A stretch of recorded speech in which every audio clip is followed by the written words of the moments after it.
অন্য উম্মতকে যেভাবে ধ্বংস করা হয়েছে উম্মতে মুহাম্মাদীকে সেভাবে করা হবে না।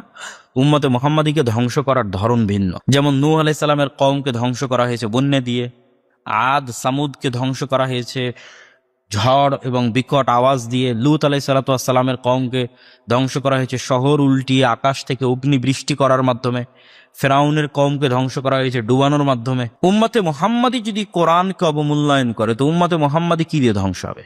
উম্মতে মুহাম্মাদীর ধ্বংসের মাধ্যম হচ্ছে, যেহেতু রাসূল সাল্লাল্লাহু আলাইহি ওয়াসাল্লাম উম্মতে মুহাম্মাদীর জন্য দোয়া করেছেন যে তাদের যেন সমূলে ধ্বংস না করা হয়, সেহেতু সমূলে ধ্বংস হবে না। তাহলে উম্মতে মুহাম্মাদীর উপর গজব কোনটা? উম্মতে মুহাম্মাদীর উপর কোরআন অবমূল্যায়নের গজব হচ্ছে তাদের উপর ভিন্ন জাতিকে চাপিয়ে দেওয়া হবে। বাগদাদে হালাকুখা চিঙ্গিস খা যা করেছে, রোহিঙ্গাতে মায়ানমারে মুসলমানদের উপর যা হচ্ছে, তাহলে উম্মতে মুহাম্মাদীর উপর গজবের কারণ হচ্ছে কিতাব অবমূল্যায়ন করা। গজবের ধরন কি? ভিন্ন জাতি এবং ভিন্ন কওমকে চাপিয়ে দেওয়া।